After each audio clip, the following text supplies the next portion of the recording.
Smoking causes cancer. Smoking kills. புகைப்பிடித்தல் புற்றுநோயை உண்டாக்கும் மற்றும் உயிரை கொல்லும். Consumption of alcohol is injurious to health. மது அருந்துதல் உடல்நலத்திற்கு கேடு. Subscriber Real Life Incident inspired by subscribers. இந்த சந்தாதாரர்களின் உண்மை சம்பவம் உங்களால் உருவாக்கப்பட்டவை.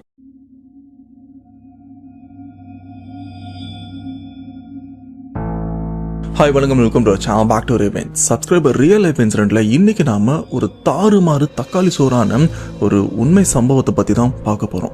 அந்த சம்பவத்தை எனக்கு சரியா 2024 டிசம்பர் மாசத்துல தான் திருநெல்வேலியை சேர்ந்த மணிவண்ணன் அப்படின்றவரும் ஷேர் பண்ணியிருந்தாரு. ஆனா இந்த இன்சிடென்ட்டை எப்படி நான் கேட்க மிஸ் பண்ண அப்படின்னு தெரியல. இந்த திருநெல்வேலியில் நடந்த இந்த சம்பவத்தை கேட்கும்போது எனக்கு செம்ம ஷாக்கிங்கா இருந்தது அண்ட் செம்ம ஹாரர் ஃபீல் இருந்தது. அண்ட் இந்த இன்சிடென்ட்டை கேட்டதுக்கு அப்புறம் என்னோட ஃப்ரெண்ட்ஸ் கிட்ட இதை பத்தி சும்மா டிஸ்கஸ் பண்ணிட்டு இருந்தேன். அப்ப அவங்க சொன்ன விஷயம், இந்த 2025 மார்ச் மாசத்துல ஏமகாதகி அப்படின்னு ஒரு படமும் வந்திருக்கு. சேம் அந்த படத்திலும் சேம் இதே கான்செப்ட் தாண்டா வந்திருக்கு அப்படின்னு சொன்ன உடனே அந்த படத்தை நானும் பார்த்தேன். பார்த்த உடனே எனக்கும் செம்ம ஷாக்கிங்கா இருந்தது. ஏன்னா கிட்டத்தட்ட 40 வருஷத்துக்கு முன்னாடி திருநெல்வேலியில ஒரு சம்பவம் நடந்திருக்கு. சேம் அதே மாதிரியான விஷயத்தை தான் ஏமகாதகி அந்த படத்துலயும் எடுத்திருக்காங்க. பட் ரெண்டுமே ஒரே சம்பவம் அப்படின்னு கேட்டீங்கன்னா படத்துல வந்தது கற்பனை கதை. இப்ப நாம பார்க்க போறது அந்த படத்துல வந்த விஷயம் நிஜத்துல நடந்ததுன்னா எப்படி இருக்கும். அதுதான் திருநெல்வேலியில 1980 காலகட்டத்திலும் நடந்திருக்கு. அதை பத்தி தான் இப்ப நாம பார்க்க போறோம். அதுக்கு முன்னாடி இந்த மாதிரி பீஸ் சம்பவம் உங்க லைஃப்ல நடந்திருக்கா, அப்படி நடந்ததுன்னா அதை நீங்க என்கிட்ட ஷேர் பண்ணணும்னு நினைச்சீங்கன்னா டிஸ்பிளேல தெரியுற இந்த வாட்ஸ்அப் நம்பர் உங்க லைஃப்ல நடந்த அந்த பீஸ் சம்பவத்தை ஒரு வாய்ஸ் நோட்டா எனக்கு நீங்க ஷேர் பண்ணுங்க. அப்படி நீங்க ஷேர் பண்ணது உண்மை சம்பவம் உண்மையிலே தெரிஞ்சீங்கன்னா கண்டிப்பா நம்ம சேனல்ல போஸ்ட் பண்றேன். சோ அவரை பேசாம வீடியோல போலாம். நீங்க நம்ம சேனல் போஸ்ட் மறக்காம சேனல் சப்ஸ்கிரைப் பண்ணுங்க, பெல் பட்டன் கிளிக் பண்ணுங்க. இப்ப நம்ம வீடியோல போலாம்.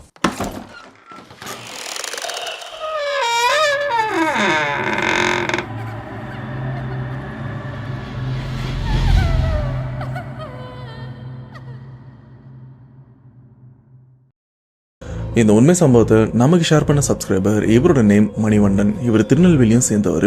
அண்ட் இந்த திகில் பயங்கர பேய் சம்பவம் மணிவண்ணன் இவங்க குடும்பத்தில் தான் நடந்திருக்கு. அதுவும் சரியா 40 வருஷத்துக்கு முன்னாடி. இந்த சம்பவத்தை ஷேர் பண்ணும்போது மணிகண்டன் ஒரு விதமான நடுக்கத்துல தான் நமக்கும் ஷேர் பண்ணாரு. இது மட்டும் இல்லாம இந்த சம்பவத்தை நமக்கு ஷேர் பண்றதை பத்தி இவங்க வீட்டு ஆளுங்களுக்கு சுத்தமா தெரியாது. ஸ்டில் இப்ப வரைக்கும் இவங்க வீட்டுல இந்த சம்பவத்தை பத்தி பேசினா கண்டிப்பா அவங்க வீட்டுல இருக்கிற பெரியவங்க எல்லாம் அவங்களுக்கு கீழே சின்ன வயசுல இருக்கிற எல்லாருமே ஒண்ணு முறைப்பாங்க, இல்லனா அடிக்கிறது கூட வாய்ப்பு இருக்கு. ஏன்னா சரியா 1985 அவங்க வீட்டுல நடந்த சம்பவத்தோட பாதிப்பு அப்படி. சரியா 1985 திருநெல்வேலி மாவட்டம்ல இருக்கிற ஒரு பர்டிகுலர் கிராமம். அந்த கிராமத்தோட பேரை உண்மையிலேயே அவரும் நமக்கு ஷேர் பண்ணல. அண்ட் இந்த சம்பவத்தை நமக்கு ஷேர் பண்ண மணிவண்ணன் இவங்க குடும்பம் ரொம்பவே பெரிய குடும்பம். அண்ட் 1985 அப்படின்னும் போது மணிவண்ணன் இவரும் பொறுக்கல. ஏன்னா இப்பதான் இவருக்கு 25 வயசு ஆகுது. அந்த சமயம் அவருடைய அப்பாவுக்கு கூட கல்யாணமும் ஆகல. அந்த 1985 அந்த சமயத்துல பாத்தீங்கன்னா மணிவண்ணன் இவருடைய அப்பா, அத்தை, பெரியப்பா, சித்தப்பா அப்படின்னு எல்லாருமே ரொம்பவே சின்ன பசங்களா, சொல்ல போனா ஒரு 13 இருந்து 20 வயசுக்குள்ள இருக்கிற வயசு பசங்களா தான் இருந்திருக்காங்க. ஆனா மணிவண்ணன் இவங்க அப்பா கூட பிறந்தவங்க 6 பேரு. அதுல ஒரே ஒரு பெண், மொத்த 5 பேரும் ஆண் பசங்க தான். இது மட்டும் இல்லாம இந்த குடும்பத்துல பண பற்றாக்குறை, சாப்பாடு பற்றாக்குறை அப்படின்னு எதுவுமே கிடையாது. ஆனா இவ்வளவு நிலங்கள், சொத்துலாம் எப்படி வந்தது? பரம்பரையா வந்ததா? முன்னோர்கள் சேர்த்து வச்சதா அப்படின்னு கேட்டீங்கன்னா அதுதான் கிடையாது. அவங்க அந்த சமயத்துல இருந்து, அதாவது 1980 காலகட்டத்துல இருந்து ஸ்டில் இப்ப வரைக்கும் கந்து வட்டி அப்படின்ற ஒரு விஷயத்த பின்பற்றிட்டு இருக்காங்க.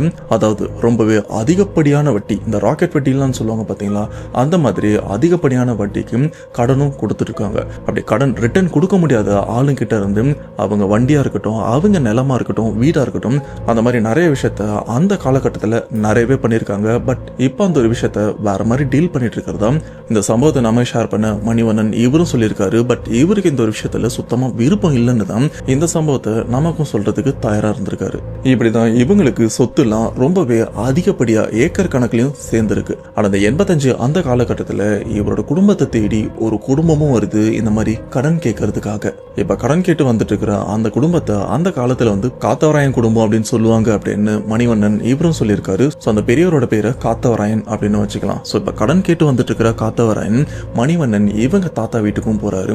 போயிட்டு இந்த மாதிரி ஒரு அமௌண்ட்டும் கேட்டிருக்காங்க.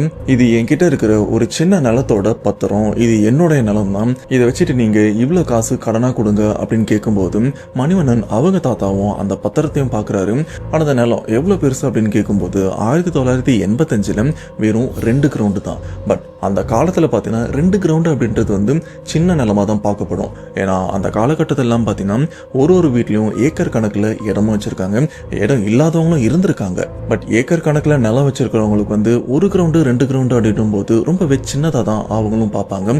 பட் இந்த காலகட்டத்தில் 1 கிரவுண்டு 2 கிரவுண்டுனாலும் பெரிய இடம் போல இருக்கு அப்படின்னு தான் நம்மளும் பார்ப்போம். ஸோ அதே மாதிரி அந்த காத்தவராயன் தாத்தா அவரும் அந்த நிலத்தோட பத்திரத்தை கொடுத்து இவ்வளவு பணம் எனக்கு தேவைப்படுது அப்படின்னு சொல்லும்போது இதை கேட்ட மணிவண்ணன் அவங்க தாத்தாவும் அவ்வளோலாம் கொடுக்க முடியாது, இது அந்த அளவுக்குலாம் போகாது அப்படின்னு ரொம்பவே கணிசமான அமௌண்ட்டையும் கொடுக்குறாங்க.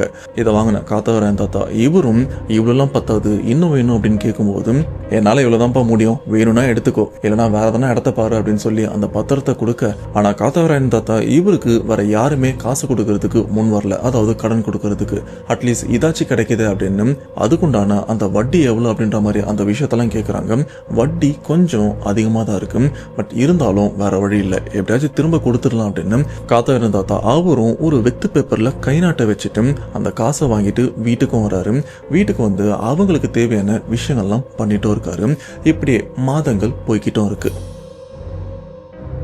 சரியா 6 மாசம் போனதுக்கு அப்புறம் மணிவண்ணன் அவங்க தாத்தா டைரக்டா காத்தவராயன் தாத்தா இவரை தேடியும் வராங்க. வந்து டேய் எங்கடா காசு வாங்கிட்டு போன, அதுக்கப்புறம் வட்டியும் காணும் அசலையும் காணும், என்ன நினைச்சிட்டு இருக்க, காசை கொடு அப்படின்னு வீட்டில் வந்து பிரச்சனை பண்ணவும் ஆரம்பிக்கிறாங்க.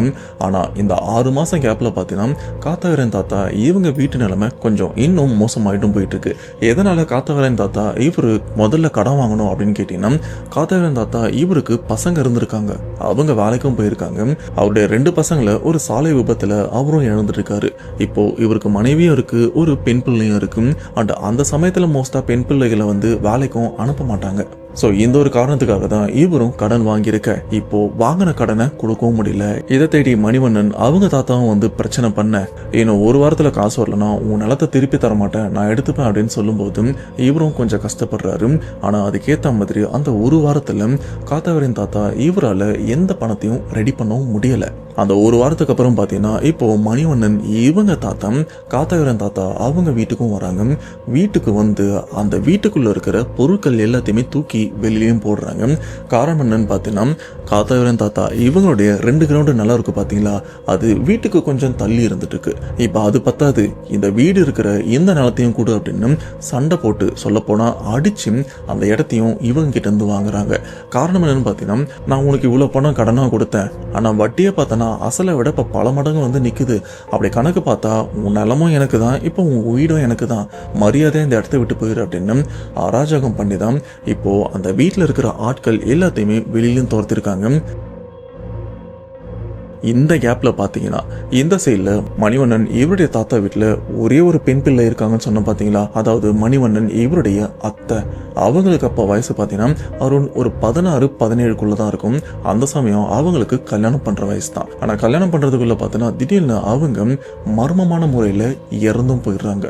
அவங்க இறந்து போற விஷயம் எப்படி இருக்குன்னா, அன்னைக்கு நைட்டு நல்லா சாப்பிட்றாங்க, வீட்டுல எந்த விதமான பிரச்சனையுமே கிடையாது. சாப்பிட்டதுக்கு அப்புறம் அவங்க ரூம்ல போயிட்டு அவங்களும் தூங்கிட்டு இருக்காங்க.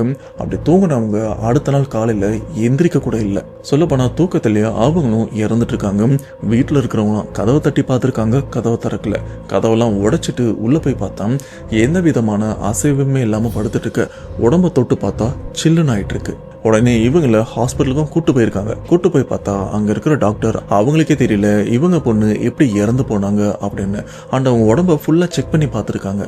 அவங்க உடம்புல இந்த பாம்பு கடிச்ச தடயமும் பூச்சி கடிச்ச தடயமும் இல்ல கீரனா ரத்தம் வந்ததுக்கான எந்த தடயமே கிடையாது. அவங்க உடம்பு ரொம்பவே சுத்தமா தான் இருக்கு. இருந்தாலும் எப்படி இறந்து போனாங்க அப்படின்ற ஒரு விஷயத்த வந்து அந்த சமயத்துல இருக்கிற டாக்டர் அவங்களால கண்டுபிடிக்கவும் முடியல. ஆனா பொண்ணு இறந்துட்டாங்கன்ற விஷயம் மட்டும் கன்ஃபார்ம் பண்ணிட்டாங்க. இதுக்கப்புறம் பொண்ணு அவங்க வீட்டுக்கும் கொடுத்து அனுப்பி. இப்ப பொண்ணு இவங்களுக்கு உண்டான அந்த இறுதி காரியங்கள்லாம் பண்றதுக்காக அவங்க வீட்டுக்குள்ள வச்சு எல்லாரும் அழவும் ஆரம்பிக்கிறாங்க. ஆனா பிரச்சனையே இங்க இருந்து தான் ஆரம்பிக்குது. இப்ப அந்த கிராமத்து அந்த ஊர்ல இருக்கிற பெரிய தலைங்க எல்லாமே பாத்தீங்கன்னா மணிவண்ணன் இவங்க வீட்டுக்கு வந்துட்டாங்க. அதாவது அந்த இறுதி சடங்குல பங்கேற்கிறதுக்காக வந்த யாருக்குமே ஒண்ணுமே புரியல. எப்பா நேத்து கூட இந்த பொண்ணு நல்லா தானே இருந்தது, எப்படி சடனா இறந்து போனோம், உடம்புல எந்த குறையுமே இல்லை, என்னவா இருக்கும், ஒருவேளை யாராச்சும் இந்த மாந்திரிக ஏவலை ஏவி விட்டாங்களோ என்னன்னு தெரியல அப்படின்னு எல்லாருமே அங்க பரபரப்பா அந்த சமயம் பேசிட்டு இருந்ததாம். மணிவண்ணன் அவங்க அப்பாவுக்கு இந்த ஒரு விஷயம் அரசல் புரசலா கேட்டிருக்கு. அதை இவங்க வீட்லயும் அடிக்கடி பேசுவாரு. இதுக்கப்புறம் இறந்த அந்த வயசு பொண்ணுக்கு அவங்க என்னென்ன விஷயம்லாம் பண்ணணுமோ இதுல ஒரு ஹைலைட்டான விஷயம்னு பார்த்தீங்கன்னா, இறந்து போன அந்த பொண்ணு ஒரு சனிக்கிழமை இறந்தும் போயிருக்காங்க. பொதுவாக சனி பொண்ணும் தனியாக போவது அப்படின்னு நிறைய பேர், ஈவன் நானும் கேள்விப்பட்டிருக்கேன். சனிக்கிழமை யாராச்சும் இறந்துட்டாங்கன்னா அந்த உடலை தனியாக எடுத்துட்டு போக மாட்டாங்க. அதுக்கு ஒரு உயிர் பலியை கட்டி, அது கோழியா இருக்கலாம், ஆடா இருக்கலாம், மோஸ்டா கோழி தான் உயிரோட கட்டி எடுத்துட்டும் போவாங்க. அப்படி அந்த ஒரு விஷயத்த பண்ணலன்னா மோஸ்டா அந்த ஏரியாவை சேர்ந்தவங்க ஆர் அந்த குடும்பத்தை சேர்ந்தவங்க கண்டிப்பா இறந்து போறதுக்கு நிறையவே வாய்ப்பு இருக்கு. அதை பத்தி ஒரு சில உண்மை சம்பவங்களையும் நாம பார்த்திருந்தோம். சேம் இறந்து போன வயசு பொண்ணும் பார்த்தீங்கன்னா ஒரு சனிக்கிழமை அப்பதான் இறந்தும் போயிருக்காங்க. இதனால ஒரு கருப்பு கோழியை பிடிச்சிட்டு வந்து அந்த பாடெல்லாம் கட்டுவாங்கல்ல, அதுல அதோட காலையும் கட்டி வைக்கிறாங்க. இதுக்கப்புறம் அந்த இறந்து போன பெண்ணுக்கு பண்ண வேண்டிய விஷயங்கள்லாம் பண்றாங்க. அதாவது குளிப்பாட்டுறது, துணி மாத்துறது, இந்த மாதிரி விஷயங்கள்லாம் பண்ணுவாங்கல்ல, இது எல்லாத்தையுமே அவங்க சொந்தக்காரங்களான பெண்கள் மட்டும்தான் இந்த ஒரு விஷயத்தெல்லாம் பண்ணி அவங்களுக்கு புடவையெல்லாம் கட்டி விட்டு மூஞ்சில மஞ்சள் அண்டு பெருசா குங்குமத்தெல்லாம் வச்சு அண்டு கையில நிறைய வலையெல்லாம் மாட்டியும் விடுறாங்க.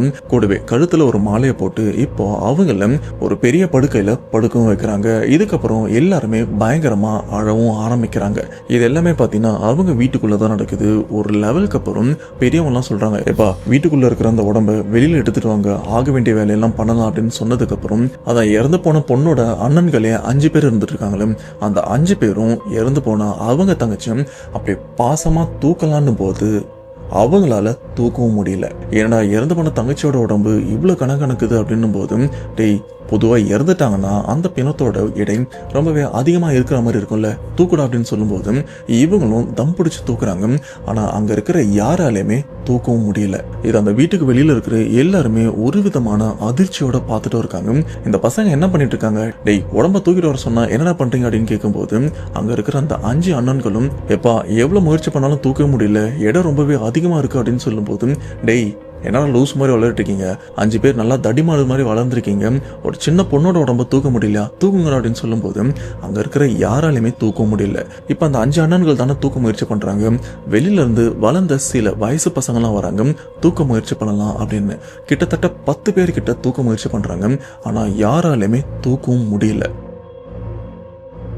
மறுபடியும் 10 பேரும் ஒன்று சேர்ந்து கஷ்டப்பட்டு தூக்கலாம் அப்படின்னும் போது பார்த்தீங்கன்னா அந்த வீட்டுக்குள்ள, அந்த வீடு ஆக்சுவலா பெருசு, அந்த வீட்டுக்குள்ள இருந்து ஏய் அப்படின்ற மாதிரி ஒரு பெண்ணுடைய சத்தமும் ஏதோ ஒரு மூலையில இருந்தும் கேக்குது. இந்த சத்தத்தை கேட்ட அடுத்த செகண்டே பார்த்தீங்கன்னா இங்க இருக்கிற பசங்க, சொல்லப்போனா அந்த வீட்டுல இருக்கிற எல்லாருமே அலறி அடிச்சுட்டு அந்த வீட்டை விட்டு வெளியிலயும் ஓடி வந்துட்டாங்க. ஏன்னா அந்த சத்தம் அந்த அளவுக்கு பயமுறுத்தி இருக்கு. இந்த சத்தம் இவங்களுக்கு மட்டும் தான் கேட்டிருக்கு அப்படின்னு கேட்டீங்கன்னா இவங்களுக்கு மட்டும் கேட்கல, வீட்டுக்கு வெளியில பெரிய ஆட்கள்லாம் வந்துட்டு இருக்காங்களா, பெரிய தலைங்கள்லாம், அவங்களுக்கும் அந்த ஒரு சத்தம் கேட்டிருக்கு. சொல்ல போனா அந்த வீட்டுக்கு வெளியில இருந்தவங்களே ஒரு செகண்ட் பயந்துருக்காங்க. யாரோட குரல்டா இது இப்படி இருந்திருக்கு அப்படின்னு வெளியில இருக்கிறவங்களே பயந்துருக்காங்கன்னா வீட்டுக்குள்ள தான் சத்தம் கேட்டுருக்கு. அங்க இருக்கிற அந்த வயசு பசங்களுக்கு பயம் இருக்குமா இருக்காதா, எல்லாருமே அலறி அடிச்சு வெளியிலயும் ஓடி வந்துட்டு இருக்காங்க. அண்ட் இந்த விஷயத்த வெளியில இருக்கிற பெரியவங்க கிட்ட சொல்லும் போது எல்லாருமே முழிக்கிறாங்க. என்னடா இது, உடம்ப தூக்க முடியலையா, அண்ட் வீட்டுக்குள்ள சத்தம் கேக்குதா, யாராவது வா போய் பார்க்கலாம் அப்படின்னு சொல்லிட்டு இப்போ ஒரு சில பேர் வீட்டுக்கும் வராங்க. அண்ட் வீட்டுல இருக்கிற 4ஆம் மூலையும் தேடி பாக்குறாங்க. எந்த ரூம்லயும் ஆட்கள் அப்படின்னு யாருமே இல்லை. அந்த சமயத்துல இப்ப எல்லாருக்குமே பயம் அப்படின்ற ஒரு விஷயம் வந்து கொஞ்சம் கொஞ்சமா அடங்கி கொஞ்சம் நார்மல் ஆகுது. ஆனா அந்த ஊரோட பஞ்சாயத்து தலைவர் கூட அங்கதான் இருக்காரு. இலசுகளா அதெல்லாம் ஒண்ணும் இல்ல, இப்ப தூக்குங்கடா அப்படின்னு சொல்லும் போது திரும்ப அண்ணன்கள் கூட அண்ணனோட ஃப்ரெண்ட்ஸ் ஒரு 10 பேரும் வந்து அந்த உடம்ப தூக்கலான்னு முயற்சி பண்ணும் போது உடம்ப ஒரு துளி கூட அசைக்கவும் முடியல. ஏதோ ஒரு யானையை தூக்க முயற்சி பண்ண மாதிரி இருந்தது அப்படின்னு ஸ்டில் இப்ப வரைக்கும் அவங்க அப்பா, அதாவது மணிவண்ணன் அவங்க அப்பா சொல்லி அழுதுட்டு இருக்கிற விஷயத்த வந்து இவர் அடிக்கடி பார்த்திருக்காரு. அப்படி தூக்க முயற்சி பண்ணும்போது பார்த்தீங்கன்னா திடீர்னு இறந்து போன தங்கச்சியான உடல்ல இருந்து ஒரு விதமான அசைவு, அந்த அசைவு எப்படி இருக்குன்னா இந்த ஷாக் அடிச்சா உடம்பு ஒரு மாதிரி நடுங்கும் பார்த்தீங்களா, அந்த மாதிரி அந்த பெண்ணுடைய உடம்பு நடுங்கி இருக்கு. இதை நடுங்கினா அடுத்த செகண்ட் பசங்க மறுபடியும் அலறி அடிச்சுட்டு வெளியிலையும் ஓடுறாங்க. இந்த விஷயத்த அங்க இருக்கிற பஞ்சாயத்து தலைவர் அவரும் பார்த்திருக்காரு. பார்த்து பதறி அவரும் அறக்க பறக்க வெளியே வந்திருக்காரு. அப்படி வெளியில வந்து அவரும் சொல்ற விஷயம், மணிவண்ணன் இவரோட தாத்தா பேரை சொல்லி, யோ பொண்ணு உயிரோட இருக்கா இல்ல என்ன, உடம்புல அசையுது என்னன்னு கொஞ்சம் பாருங்க, ஒரு வேளை பொண்ணு மயக்கத்துல இருப்பா, கொஞ்சம் எழுப்பி பாருங்க அப்படின்னு சொல்லும்போது அவங்க வீட்டு ஆளுங்க அப்படியே அழுதுட்டு வீட்டுக்குள்ளேயும் வராங்க. உண்மையிலே பொண்ணு உயிரோட தான் இருக்காளோ அப்படின்னு வந்து எழுப்ப முயற்சி பண்றாங்க. ஆனா உடம்புல எந்த விதமான அசைவுமே இல்லை. என் பொண்ணுடைய அப்பா கூட அந்த உடம்ப தூக்க முயற்சி பண்றாரு, ஆனா அவரால் சுத்தமா தூக்கவும் முடியல. அப்பதான் வீட்டுக்கு வெளியில இருக்கிற அக்கம் பக்கத்து ஆளுங்க அந்த கிராமத்தை சேர்ந்த மக்கள் ஒரு சில பேர் ஒரு சில விஷயங்களும் பேசிக்கிறாங்க. அது என்னன்னா, அந்த பொண்ணுக்கு ஏதோ நிறைவேறாத ஆசை இருக்கு போல இருக்கு, அதனாலதான் இந்த வீட்டை விட்டு அவ போக மாட்டேன்னு துடியா துடிச்சிட்டு இருக்கா அப்படின்னு ஒருத்தர் 2 பேர் இல்ல, அந்த ஏரியாவை சேர்ந்த நிறைய பேர் இதை தான் பேசிட்டு இருக்காங்க. பொண்ணுக்கு ஏதோ நிறைவேறாத ஆசை இருக்கு, அவ இந்த வீட்டுக்கோ இல்ல இந்த ஊருக்கோ ஏதோ சொல்லணும்னு முயற்சி பண்ணிட்டு இருக்கான். அதை சொன்னா மட்டும்தான் அவ உடம்ப இங்க இருந்து தூக்க முடியும், அது வரைக்கும் அவ உடம்பு ஒரு துளி கூட நகராது அப்படின்னு இங்க இருக்கிற எல்லாருமே அந்த சமயமே பரபரப்பா பேசிக்கிறாங்க. சொல்ல போனா அந்த சமயம் அதுதான் உண்மையாவும் இருந்திருக்கு. உடனே ஊர் தலைவர் என்ன பண்றாருன்னா, பசங்களை அனுப்பி நீ போயிட்டு கோயில இருந்து பூசாரியை கூட்டு அப்படின்னு சொன்னதுக்கு அப்புறம் கோவில்ல இருந்து பூசாரியும் உடுக்க எடுத்துட்டும் வர்றாரு. அண்ட் அப்பதான் பூசாரி அவர்கிட்டயும் நடந்த விஷயத்தையும் சொல்றாங்க. இந்த மாதிரி பொண்ணோட உடம்ப தூக்க முடியல, எவ்வளவு முயற்சி பண்ணிட்டோம், ஆனா பொண்ணோட உடம்புல ஏதோ அசைவு இருக்கு, ஆனா உயிர் இல்ல, தூக்க முயற்சி பண்ணாலும் தூக்க முடியல, கொஞ்சம் என்னன்னு பாருங்கன்னு சொன்னதுக்கு அப்புறம் பூசாரி இப்போ யாருமே வீட்டுக்குள்ள இருக்க கூடாது, எல்லாருமே வெளியில போங்கன்னு அனுப்பிட்டு பூசாரி இவரும் அந்த இறந்து போன சடலத்துக்கும் முன்னாடி நின்று அந்த உடம்ப ஒரு மாதிரி பார்த்துட்டு இருக்காரு. ஏன் இந்த வீட்டை விட்டு போக மாட்டேற அப்படின்ற மாதிரி. இதுக்கப்புறம் பூசாரி வீட்டுக்குள்ள உடுக்கை அடிச்சுட்டு, எம்மா உனக்கு என்னதான் பிரச்சனை, ஏன் இந்த வீட்டை விட்டு போக மாட்டேற அப்படின்ற, உனக்கு நிறைவேறாத ஆசை ஏதாச்சும் இருந்ததுன்னா சொல்லு, அதை நாங்க பண்றோம், அதை விட்டுட்டு இப்படிலாம் பண்ணாத, பிறந்த வீட்டை விட்டு போகிறது ரொம்பவே கஷ்டம்தான், ஆனா உன் அல்பாயுசு முடிஞ்சிருச்சு, இதுக்கப்புறம் உன்னால இந்த இடத்துல இருக்க முடியாது, உனக்கு என்ன வேணும்னு கேளு அப்படின்னு இந்த மாதிரி வார்த்தைகள்லாம் சொல்லி உடுக்கை அடிச்சிட்டும் பயங்கரமா கத்திட்டும் இருக்காரு. இப்படி உடுக்கி அடிச்சு ஒரு சில பாட்டுகள்லாம் பாடிட்டும் இருக்காரு. ஆனா அந்த ஆன்மாவை எப்படியாச்சும் சமாதானப்படுத்துற அப்படின்னு என்னென்னவோ பண்ண ட்ரை பண்றாரு. ஆனா எதுவுமே கை கொடுக்கவும் இல்லை. ரொம்ப நேரம் இந்த ஒரு விஷயம் பண்ணிட்டே இருக்கும்போது பார்த்தீங்கன்னா திடீர்னு வீட்டுக்குள்ள அந்த பூசாரி கதற சத்தம் மட்டும் கேட்குது. இந்த சத்தத்தை கேட்ட வீட்டுக்கு வெளியில இருக்கிற வயசு பசங்க அண்ட் ஊர் பெரியவங்க எல்லாருமே பூசாரிக்கு என்னாச்சுன்னு பாருங்க அப்படின்னு சொன்னதுக்கு அப்புறம் எல்லாருமே அறக்க பறக்க உள்ளேயும் போறாங்க. உள்ள போய் பார்த்தா பூசாரி ஒரு ஓரமா விழுந்திருக்காரு. அண்ட் அவருடைய கண்ணம் இந்த இடமே பார்த்தீங்கன்னா அப்படியே செவந்து போயிருக்கு. சொல்ல போனா இந்த 5 விரலோட தடங்கள் அவருடைய கணத்துல அப்படியே பழுக்க அந்த மார்க்கு நல்லாவே தெரியுது. ஓரமா விழுந்து கதறிட்டும் இருக்காரு. பூசாரி என்னன்னு பார்த்துட்டு அப்படியே திரும்பினா இறந்து போன அந்த வயசு பொண்ணு இருக்காங்கல்ல, அவங்க உடம்ப அசைக்க கூட முடியல. இப்போ அந்த உடம்பு எந்திரிச்சு உட்காந்துட்டும் இருக்கு, கால்லாம் அப்படியே நீட்டினபடிதான் இருக்கு, ஆனா உடம்பு மட்டும் அப்படியே உட்காந்துட்டும் இருக்கு. இதை பார்த்த அந்த ஊர் மக்களா இருக்கட்டும் மற்ற எல்லாருமே அதிர்ச்சியில அப்படியே திகைச்சும் போறாங்க. அந்த பூசாரி அங்க இருந்து எந்திரிச்சு அப்படியே அறக்க பறக்க அந்த வீட்டை விட்டு வெளியிலயும் வராங்க. பூசாரி வெளில வரும்போது அந்த வீட்டுக்குள்ள இருக்கிற மக்கள் சும்மா இருப்பாங்க, அவங்களும் அலறி அடிச்சுட்டு வெளியில வந்துடுறாங்க. வெளில வந்ததுக்கு அப்புறம் பூசாரியை பிடிச்சி, பூசாரி என்னாச்சு, என்ன பிரச்சனை அப்படின்னு கேட்கும்போது கொஞ்ச நேரத்துக்கு பூசாரி அவரால் எந்த வார்த்தையுமே பேச முடியல. அப்படியே இந்த வாய் ஒரு மாதிரி இழுத்தா மாதிரி ரொம்பவே கஷ்டப்பட்டு இருந்திருக்காரு. கொஞ்சம் தண்ணிலாம் கொடுத்து கொஞ்சம் ஆஸ்வாசப்படுத்தினதுக்கு அப்புறம் தான் அவரும் கொஞ்சம் நார்மல் ஆகுறாரு. அதுக்கப்புறம் அவர்கிட்ட கேட்குறாங்க, ஐயா என்னாச்சு, உள்ள என்ன பார்த்தீங்க, ஏன் கீழே விழுந்திருக்கீங்க, ஏன் உங்க கண்ணம் இப்படி பழுத்திருக்கு, யார் அடிச்சா அப்படின்னு கேட்கும்போதும் பூசாரி அவரும் என்னன்னு தெரியல, நானும் இந்த பொண்ணோட ஆன்மா சாந்தி இல்லாம இருக்கும்னு தான் அவளை ஆஸ்வாசப்படுத்துறதுக்கும் என்னென்ன விஷயமும் பண்ணி பார்த்தேன். நான் இந்த மாதிரி வர்ணிச்சிட்டு இருக்கும்போது உங்க பொண்ணோட உடம்பு திடீர்னு எந்திரிச்சும் உட்காந்த அடுத்த செகண்டே உங்க பொண்ணோட உடம்புல இருந்து ஏதோ கருப்பான ஒரு உருவம் எந்திரிச்சு வெளியில வந்து என்னோட கண்ணத்துல பலர்னு அடிச்சது. அடிச்ச அடுத்த செகண்ட் அந்த உருவம் எங்க போச்சுன்னு தெரியல, மறுபடியும் உன் பொண்ணோட உடம்புல போச்சேன் இல்ல மாயமா மறைஞ்சுதான் எனக்கு எதுவுமே தெரியல. அடிச்ச அடியில நானும் சுருண்டு விழுந்துட்டேன். சொல்ல போனா அந்த அடி எப்படி இருந்ததுன்னா, ஒரு 2-3 பேர் ஒண்ணு சேர்ந்து அவங்க பலத்துக்கு பலார்னு கண்ணத்துல அரைஞ்சா எப்படி இருக்கும் அந்த மாதிரிதான் அடி, அந்த வலி எனக்கும் இருந்தது. அதனாலதான் என்னால இவ்வளவு நேரம் பேச முடியல அப்படின்னு அவரும் நடந்த விஷயத்த சொல்றாரு. இது ஊர் மக்கள் முன்னணியில சொல்லும் போது ஊர் மக்கள் எல்லாருமே அரசல் புரசலாம் ஒரு விதமா பேசவும் ஆரம்பிக்கிறாங்க. என்னடி இறந்து போன பொண்ணுக்கு பேய் பிடிச்சிருக்கா, இல்ல பில்லி சூனி எதனா வச்சிருக்காங்களா, இல்ல இந்த குடும்பத்துக்கு ஏதோ, இல்ல இந்த குடும்பத்துக்கு யாராச்சும் ஏவல் ஏவி விட்டாங்களா, பண்ணாலும் பண்ணுவாங்கடி, இவன் குடும்பம் என்ன யோகியமா, அதான் கந்து வட்டின்ற பேர்ல வந்து ஊர்ல இருக்கிற சொத்தெல்லாம் அடிச்சு பிடிச்சு வாங்கிட்டு இருக்காங்களே, கண்டிப்பா எவனாச்சும் ஏதாச்சும் பண்ணிருப்பான் அப்படின்னு ஊர்ல இருக்கிற எல்லாருமே அரசல் புரசலா பேசிட்டு இருக்காங்க. ஸ்டில் இப்ப வரைக்கும் அவங்க குடும்பத்தை மறைமுகமா திட்டுறவங்க நிறைய பேரும் இருந்துட்டு இருக்கிறதா மணிவண்ணன் இவரும் சொல்லியிருக்காரு. இப்ப இந்த பூசாரி என்ன சொல்றாங்கன்னா, இதுக்கு ஒரே வழிதான், நம்ம குலதெய்வத்தை வர வச்சு இதுக்கு என்னன்னு பார்க்கணும், இல்லைன்னா சரிப்பட்டு வராது. இப்பவே இந்த இடத்துல பம்ப மேலாம் அடிச்சு குலதெய்வத்தை வர்ணிச்சு அவரை வர வைக்கணும். வர வச்சு என்ன என்ன பிரச்சனைன்னு கேட்டாதான் நமக்கும் தெரியும் அப்படின்னு சொல்லும்போது உடனே அந்த இடத்துல இந்த கோவில் திருவிழா எல்லாம் இந்த பம்பை மேலாம் அடிப்பாங்களே அவங்களையும் வர வைக்கிறாங்க. அண்ட் அவங்கலாம் வந்ததுக்கு அப்புறம் இந்த இடத்துல அந்த பூசாரி அந்த உடுக்கை அடிச்சு அவங்க குலதெய்வத்தை வர்ணிச்சு வர வைக்கிறதுக்கும் முயற்சி பண்ணிட்டு இருக்காங்க.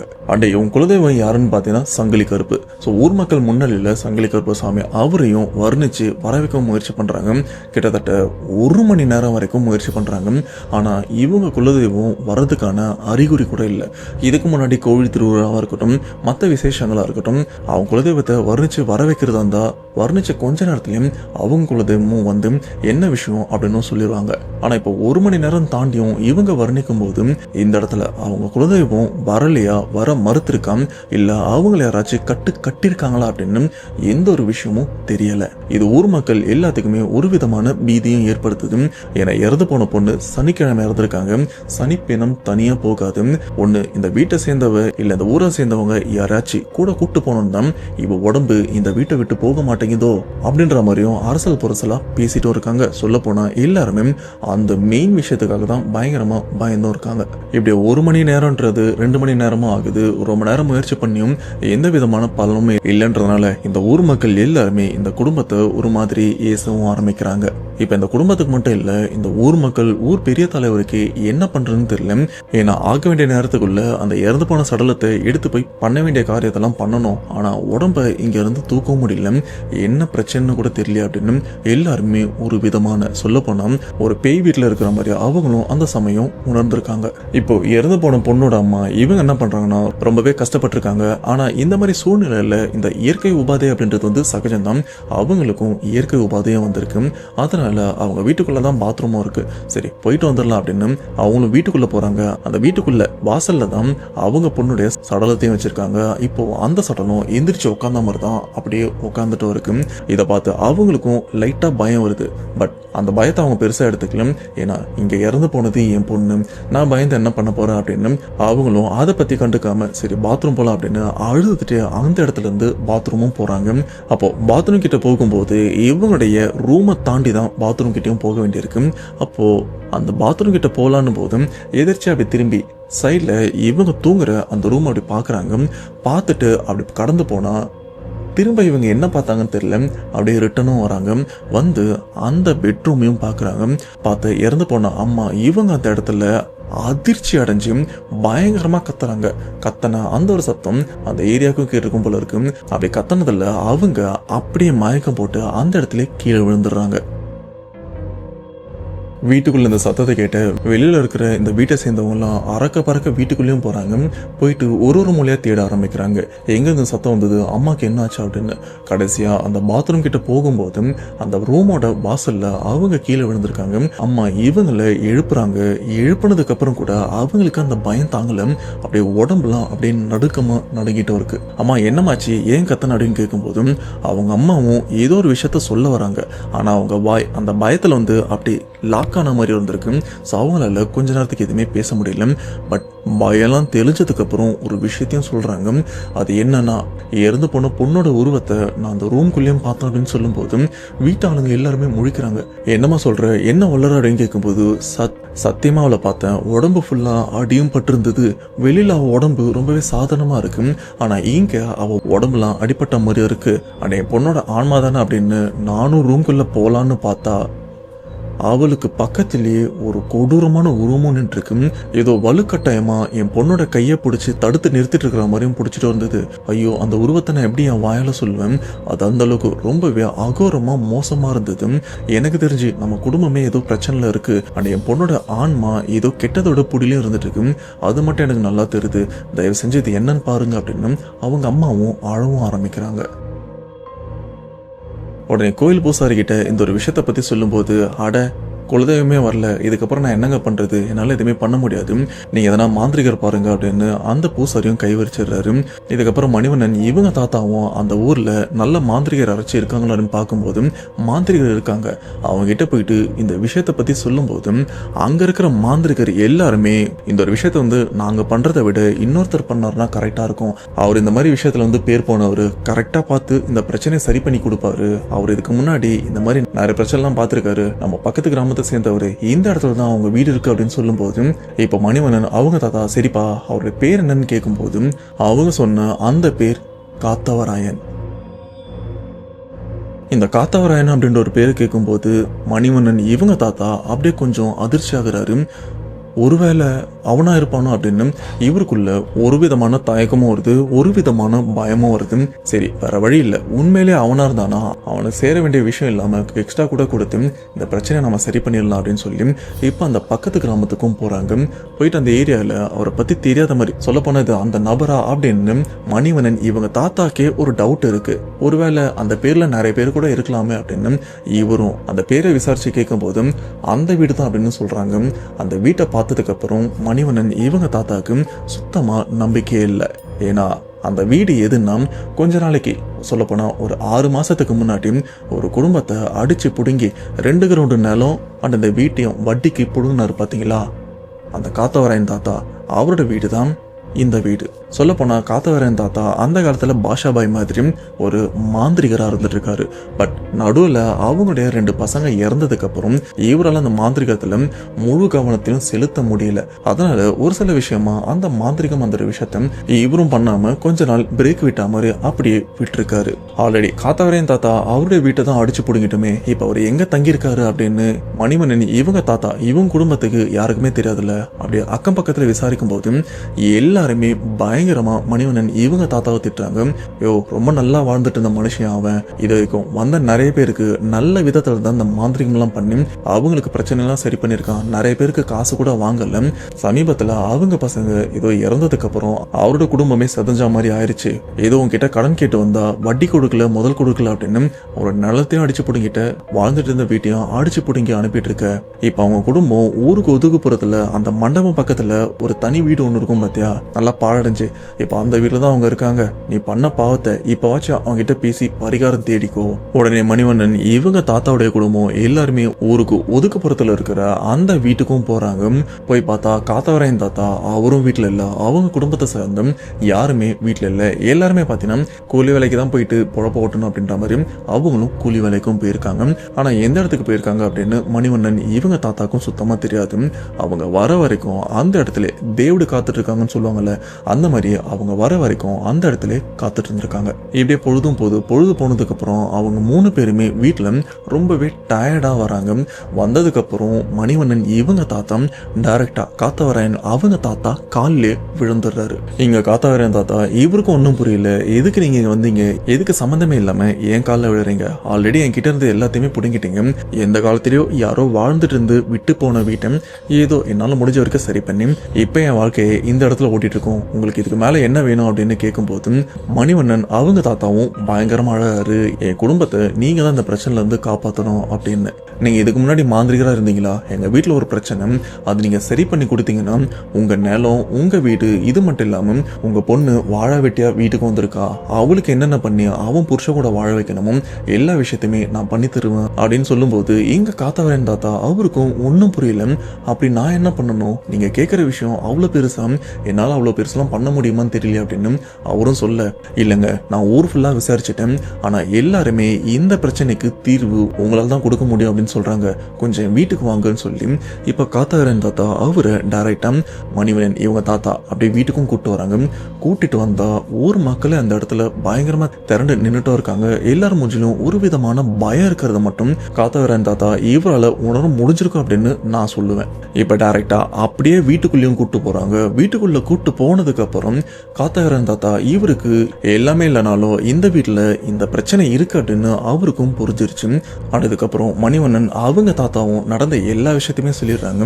இந்த மாதிரி என் பொண்ணு நல்லா தான் தூங்கிட்டு இருந்தா, தூங்கிட்டு இருந்த பொண்ணு எப்படி இறந்து போனான்னு தெரியல, அண்ட் அவளுக்கு செய்ய வேண்டிய காரியங்கள்லாம் பண்ணிட்டு அவ உடம்ப வீட்டை விட்டு எடுத்துட்டு வரலான்னு பார்த்தா அவளை தூக்கவும் முடியல. திடீர்னு அவ உடம்பு எந்திரிச்சும் நிக்குது. இது மட்டும் இல்லாம என் மனைவி வீட்டுல ஏதோ உருவத்தையும் பார்த்திருக்கான். அந்த உருவத்தை கூடவே என் பொண்ணோட ஆன்மாவும் இருந்திருக்கு. அந்த உருவம் என் பொண்ணோட ஆன்மாவை ஏதோ கட்டுப்படுத்தி வச்சிருக்கிற மாதிரி இதை விஷயத்த பார்த்ததா சொல்றான். எனக்கு ஒன்னும் புரியல, தயவு செஞ்சு இது என்னன்னு பாருங்கன்னு சொல்லும் போது காத்தவராயன் தாத்தா அவரும் நீங்க எல்லாருமே கொஞ்சம் வெளியில இருங்கன்னு சொல்லிட்டு அவரு மட்டும் அந்த வீட்டுக்குள்ளேயும் இருக்காரு. அந்த வீட்டுக்குள்ள ஒரு மூளைக்கும் போறாரு. ஒரு மூலையிலயும் போயிட்டு என்ன பண்ணாரு அப்படின்லாம் தெரியல. பட் இங்க அங்க சுத்திட்டு இருந்த அந்த ஒரு விஷயத்த மணிவண்ணன் இவங்க அப்பாவும் பார்த்ததா சொல்லியிருக்காரு. இப்ப கீழே இறங்கி வந்த அந்த தாத்தா இறந்து போன பொண்ணு உட்காந்துட்டு இருக்கல அசைவே இல்லாம அந்த பொண்ணோட உடம்பு கிட்டயும் போறாங்க. அண்ட் அவங்களுடைய அந்த உச்சி முடி இருக்குல்ல அதை ஒரு 2 முடியும் எடுத்துக்கிறாங்க, புடிங்கி எடுத்துக்கிறாங்க. இது மட்டும் இல்லாம நல்லா கொத்த முடி எடுத்து அதை முடிச்சு போடுற மாதிரி போட்டும் வைக்கிறாங்க. இப்ப மணிவண்ணன் அவங்க தாத்தாக்கு 5 பசங்க இருக்காங்களா, அதுல 2 பேர்கிட்ட நீங்க எங்க வீட்டுக்கு போங்க, என் வீட்டுல என் மனைவி கிட்ட என்னோட பை எடுத்து கொடுக்க சொல்லுங்க, கூடவே சின்னதா ஒரு பெட்டியும் இருக்கும் அதையும் கொஞ்சம் கொண்டு வாங்க அப்படின்னு சொல்லும் போது இவங்களும் அவசர அவசரமா வீட்டுக்கும் போறாங்க. போயிட்டு அவருடைய ஒரு துணிப்பை ஒரு சின்னதா ஒரு பெட்டியும் இருக்கு அதை எடுத்துட்டு இப்போ சம்பவ இடத்துக்கும் வராங்க. இப்ப காத்தவரையன் தாத்தா இவர் என்ன பண்றாருன்னா இந்த வீட்டோட வாசல், அதாவது ரோட்டுல கோலம்லாம் போடுவாங்க பாத்தீங்களா, அந்த இடத்துல உட்கார்றாரு. உட்காந்து ஒரு விதமான கோலத்தையும் போடுறாரு. அது நட்சத்திர கோலம் அப்படின்லாம் சொல்ல முடியாது, அது ஏதோ வேற மாதிரி இருந்ததும் சொல்லப்படுது. அந்த வடிச்ச சாப்பாடு இருக்கு பாத்தீங்களா, அதை பிடிச்சு ஏதோ உருவம் மாதிரி செஞ்சு ஒரு 3 விதமான உருவ பொம்மையும் அந்த இடத்துல வைக்கிறாங்க. அதுல ஒரு உருவ பொம்மையும் மட்டும் இந்த அடுப்பு கறி இருக்கு பாத்தீங்களா, அதை நல்லா அரைச்சு அந்த கறியும் சாப்பாட்டுல கலந்து அதை ஒரு உருவ பொம்மையா வைக்கிறாங்க. அதாவது கருப்பு கலர்ல இருக்கிற உருவ பொம்மையா, அந்த உருவ பொம்மை நடுவுல இருக்கு, அது 2 பக்கத்துலயும் பாத்தீங்கன்னா வெள்ளை கலர்ல இருக்கிற உருவ பொம்மை எல்லாமே சாப்பாட்டால செஞ்சது. இதுக்கப்புறம் அந்த உருவ பொம்மையை சுத்தி ஒரு சில எரியக்கூடிய பொருட்கள், சின்ன சின்ன குச்சி, கற்பூரம் அப்படின்ற மாதிரி ஒரு வளையத்தையும் செய்யறாரு. அண்டு அதை பத்த வைக்கிறாரு. இப்ப அந்த பத்த வச்ச அந்த வளையத்துக்கு நடுவுல தான் இந்த உருவ பொம்மையும் இருக்கு. இப்ப இந்த இடத்துல காத்தவரையன் தாத்தா இவரும் ஏதேதோ மந்திரத்தெல்லாம் உச்சரிக்கிறாரு. இதை எதை பார்த்து உச்சரிக்கிறாருன்னு பாத்தீங்கன்னா இவருக்கு நேர் எதிர்க்க தான் அந்த வீட்டுக்குள்ள இறந்து போன அந்த பெண்ணுடைய உடல் உட்கார்ந்தபடி இருந்துட்டு இருக்குல்ல, அதை பார்த்து உச்சரிச்சுட்டும் இருக்காரு. அப்போ அந்த இறந்து போன உடம்பு வந்து இது ஒரு மாதிரி துடிக்கவும் ஆரம்பிக்குது. பட் துடிக்கிறது ரொம்ப பெருசாலாம் இல்லை, ஏதோ சின்ன சின்னதா துடிச்சிட்டு இருந்தாவும் சொல்லப்படுது. அப்படி துடிச்சிட்டு இருக்கும் போது பாத்தீங்கன்னா இந்த கருப்பு கல்லுல சாதத்தால செஞ்சு வச்ச அந்த பொம்மைய அப்படியே எடுக்கிறாரு. பக்கத்துல அக்னி குண்டமும் எரிஞ்சிட்டு இருக்கு, அதுல அப்படியே தூக்கி அதை போடுறாரு. அப்படி போடும்போது பாத்தீங்கன்னா அந்த இறந்து போன பெண்ணுடைய உடம்புல இருந்து ஏதோ ஒண்ணு கருப்பா அப்படியே கத்திக்கிட்டே, கோரமா கத்திக்கிட்டே அந்த பெண்ணுடைய உடம்பு விட்டு அப்படியே வெளியிலயும் வருது. அப்படி அந்த உடம்பை விட்டு வெளியில வந்ததுக்கு அப்புறம் பாத்தீங்கன்னா அந்த பெண்ணுடைய உடம்பு அப்படியே உயிரே இல்லாம பொத்துன்னு விழும்ல, சொல்ல போனா உயிர் இல்லதான், அதே மாதிரி தான் அந்த பொண்ணுடைய உடம்பும் அப்படியே பொத்துன்னு கீழேயும் விழுந்திருக்கு. இப்ப காத்தவரையன் தாத்தா இவர் என்ன பண்றாருன்னா இவரை சுத்தி ஒரு வட்ட வடிவத்துல நெருப்பு எரிஞ்சிட்டு இருக்குல்ல, அதுல ஒரு குச்சி, அந்த எரியற குச்சி எடுக்கிறாரு. அதை எரியும் போது இந்த இறந்து போன பெண்ணோட உடம்புல இருந்து அந்த முடி எடுத்துட்டு இருந்தாருல, அந்த முடிய அப்படியே அந்த எரிஞ்சிட்டு இருக்கிற அந்த குச்சிலையும் கட்டுறாரு. அதை கட்டினதுக்கு அப்புறம் அப்படியே இப்படி காட்டி இழுத்ததாகவும் சொல்லப்படுது. அப்படி இழுக்கும் போது பாத்தீங்கன்னா அந்த பொண்ணு பக்கத்துல நிக்கிற அந்த உருவம் அந்த வீட்டை விட்டு அப்படி வெளியில வந்து இப்போ இந்த வட்டத்துல நெருப்பு எரிஞ்சிட்டு இருக்கு பாத்தீங்களா, அந்த வட்டத்துல நின்னு கதறிட்டு இருந்ததை அந்த ஊர் மக்கள்ல இருக்கிற நிறைய பேரும் பாக்குறாங்க. சொல்ல போன அந்த கருப்பு உருவமும் ஒரு பொண்ணோட ஆன்மா தான். பட் இறந்து போன ஒரு பொண்ணோட ஆன்மாவை வசியப்படுத்தி அதை இந்த ஏவல் மாதிரி செஞ்சு இவங்க குடும்பத்து மேலேயும் ஏவி விட்டுருக்காங்க. அப்படி ஏவி விட்டது வேற யாருமே இல்லை, இவங்க குடும்பத்தால பாதிக்கப்பட்ட யாரோ ஒருத்தவங்க தான் இந்த ஒரு விஷயத்தையும் பண்ணியிருக்காங்க. பட் அந்த குடும்பம் யாரு ஏது அப்படின்றது வந்து காத்தவரையன் தாத்தா அவங்களுக்கும் சொல்லிட்டாங்க, அதாவது சம்பந்தப்பட்ட மணிவண்ணன் அவங்க தாத்தாவுக்கும் சொல்லிட்டு இருக்காங்க. ஆனா இப்ப இருக்கிற ஒரே பிரச்சனை என்னன்னு பாத்தீங்கன்னா இப்போ இந்த பெண்ணுடைய ஆன்மாவை அழிக்கலாம் முடியாது, முடிஞ்ச வரைக்கும் அடைச்சுதான் வைக்க முடியும். அண்ட் நான் இதை உங்களுக்கு பத்திரமா அடைச்சு தரேன், ஆனா இதை பாதுகாப்பா வைக்க வேண்டியது உங்க பொறுப்பு தான். ஏன்னா இப்போ சொல்றேன், இந்த ஆன்மாவை அழிக்க முடியாது. அதுக்கு காரணம் சம்பந்தப்பட்டவங்க ஏவல் வச்சவங்க வந்து உங்க குலதெய்வத்துக்கிட்ட அனுமதி வாங்கிட்டு தான் இந்த ஒரு விஷயத்தையும் பண்ணிருக்காங்க. சொல்ல போனா உங்க குலதெய்வத்தோட அனுமதியோட தான் இந்த ஆன்மாவும் இந்த இடத்துக்கு வந்திருக்கு. இப்படின்னும் போது இந்த ஆன்மாவை உன்னாலேயோ என்னாலேயோ எதுவுமே பண்ண முடியாது. அதே மாரி பண்ண முயற்சி பண்ணா குலதெய்வத்தோட கோவத்துக்கு நீயும் ஆளாவ, நானும் ஆளாவேன். அதுக்கு சிம்பிளா ஒரு விஷயம் பண்ணலாம், இந்த ஆன்மாவை அடைச்சு தரேன், இது உங்க சொந்த நிலத்திலேயோ இல்ல எங்கேயாச்சும் நீங்க பெருசா பள்ளம் தோண்டி அதுலயும் புதைச்சு வச்சிருங்க. அதுக்கப்புறம் எக்காரணத்தை கொண்டும் இங்க நடந்த இந்த சம்பவத்தை பத்தி நீங்க சாதாரணமா பேசுங்க, ஆனா எக்காரணத்தை கொண்டும் இந்த அடைச்சு வைக்கப்பட்ட இந்த பெண்ணுடைய ஆன்மா பேரை உங்க வாயால தப்பி தவறி கூட சொல்லிடாதீங்க அப்படின்னு சொல்றாங்க. ஆனா அந்த பொண்ணோட பேரு என்னன்றதே வந்து தாத்தா அவங்க குடும்பத்துக்கு, அதாவது மணிவண்ணன் அவங்க குடும்பத்துக்கும் சொல்லிடுறாங்க. ஆக்சுவலா இந்த இடத்துல தாத்தா இந்த ஒரு விஷயத்த வேணும்னு பண்ணதான் சொல்லப்படுது. ஏன்னா ஊர்ல எவ்வளவு பேரோட வயிற்றுச்சல நீ வாங்கியிருப்ப, இதுக்கப்புறமும் நீ கண்டிப்பா ஒரு பயத்தில் தான் இருக்கணும். இதுக்கப்புறமும் இந்த மாதிரி கந்து வட்டி இந்த மாதிரி விஷயத்த நீ பண்ணனா திரும்பவும் இந்த மாதிரி உன் மேல யாரு வேணாலும் ஏவல் ஏவி விடலாம். ஏன் சொல்ல போனா காத்தவரையன் தாத்தா இவரு கூட பண்றதுக்கு வாய்ப்பு இருக்கு. ஜஸ்ட் சொல்றேன். இப்போ இந்த குடும்பம் எப்பவுமே ஒரு பயத்துல இருக்கணும்னு தான் அந்த இறந்து போன பெண்ணோட பேரை சொல்லிட்டு இருக்காங்க. இதுக்கப்புறம் அந்த பொண்ணோட ஆன்மாவை அடைச்சு அந்த குடுவைய அவங்க கிட்டே கொடுத்துட்டாங்க. அதை அவங்க சொந்த நிலத்துல பெருசா பள்ளம் தோண்டி ஆழத்துல புதைச்சு வச்சிருக்காங்க.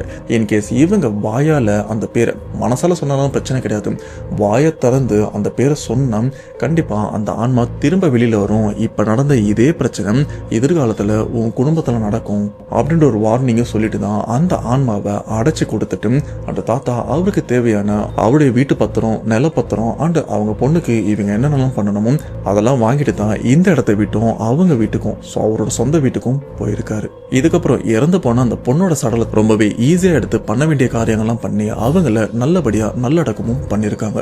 ஆனா சம்பவம் நடந்து 45 வருஷம் ஆகுது. ஸ்டில் இப்ப வரைக்கும் அந்த குடும்பத்தை சேர்ந்தவங்க அந்த பெண்ணுடைய பேரை சொல்லவும் இல்லை. எங்க இருந்து சொன்னா மறுபடியும் அந்த பிரச்சனை வந்துருமோ அப்படின்னு ஒரு பயம். பட் காலப்போக்கில் யாராச்சும் அந்த பேரை சொல்றதுக்கு வாய்ப்பு இருக்கு. ஏன்னா நம்புறவங்க ஒரு பேர் இருப்பாங்க, இதை நம்பாம வேணும்னு பண்றதுக்குன்னு ஒரு சில பேர் அந்த குடும்பத்துல பிறக்காமல போயிருவாங்க. இதுதான் மணிவண்ணன் இவரும் நமக்கு ஷேர் பண்ணியிருந்தாரு. மணிவண்ணன் இவருக்கும் இந்த கந்துவட்டி கொடுக்குற இந்த ஒரு விஷயம்லாம் வந்து சுத்தமா பிடிக்கல. சொல்ல போனா இவங்க அப்பாவுக்கு அந்த ஒரு விஷயம் பிடிக்கல. அதனால இவங்க பரம்பரை சொத்து இதெல்லாம் கந்துவட்டி இல்லாம அவங்க தாத்தா முப்பாட்டன் அப்படின்னு சேர்த்து வச்ச சின்ன சின்ன விஷயங்கள், சின்ன சின்ன நலன் இருக்கும், அதை மட்டும் தேடி பிடிச்சி அதை மட்டும் இவங்க பேர்ல பங்கு வாங்கிட்டு வந்துட்டு இவங்களும் இப்போ தனியா வாழ்ந்துட்டு இருக்காங்க. ஆனா என்ன இருந்தாலும் இவங்களும் இப்போ அந்த குடும்பத்தை சேர்ந்தவங்க தான். இவங்களும் அந்த பெண்ணுடைய பேரை சொல்லக்கூடாது. அதுக்குன்னு எமகாதகி அப்படின்னு சொன்னாலாம் வந்துருமான்னு கேட்டீங்கன்னா அப்படிலாம் சொன்னா வராது. உண்மையிலே அந்த பெண்ணுக்குன்னு ஒரு பேர் இருக்கு, அவங்களோட பேர் சொன்னாதான் வரும். ஸோ இதுதான் திருநெல்வேலியில 45 வருஷத்துக்கு முன்னாடி மணிவண்ணன் இவங்க குடும்பத்தில் நடந்த திகில் சம்பவம். கண்டிப்பா இந்த மாதிரி சம்பவத்தை நான் கேட்டதில்லை, நீங்களும் கேட்டிருக்க வாய்ப்பு இருக்கா இல்லையான்னு தெரியல. ஸோ இன்கேஸ் கேட்டிருந்தீங்கன்னா டிஸ்கிரிப்ஷன்ல நம்பர் இருக்கு, மறக்காம எனக்கும் ஷேர் பண்ணிருங்க. அந்த சம்பவத்தை கேட்கும்போது உங்களோட அந்த ஃபீல் எப்படி இருந்தது அதை அப்படியே மறக்காம கமெண்ட் பாக்ஸ்ல மென்ஷன் பண்ணுங்க.